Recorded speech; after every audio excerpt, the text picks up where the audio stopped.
The iPhone Air is one of the most surprising phones Apple has made in years.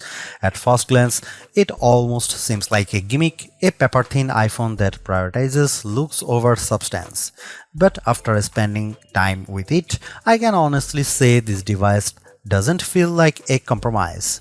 Apple has delivered pro-level performance, a versatile 48-megapixel camera, and a bright 6.5-inch OLED display, all packed into a body that measures just 5.6mm thin.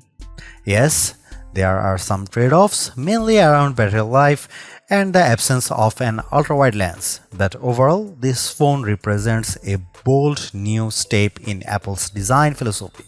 It's a phone you really have to hold in your hand to believe.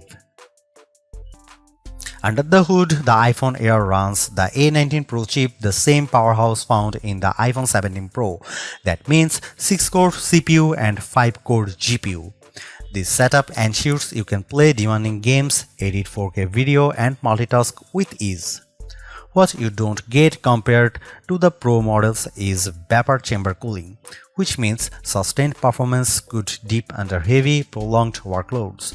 But for everyday use and even gaming sessions, the difference won't be noticeable for most people. The iPhone Air is more than just Apple's thinnest iPhone ever, it's proof that slim doesn't have to mean weak.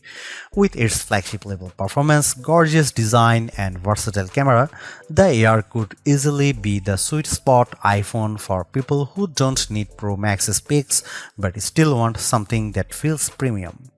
The only real question mark is battery life. If it holds up in real-world testing, this iPhone could be one of Apple's best-selling devices in 2025. It's stylish, it's powerful, and it's the iPhone that's going to turn heads, not just because it's thin, but because it's genuinely practical.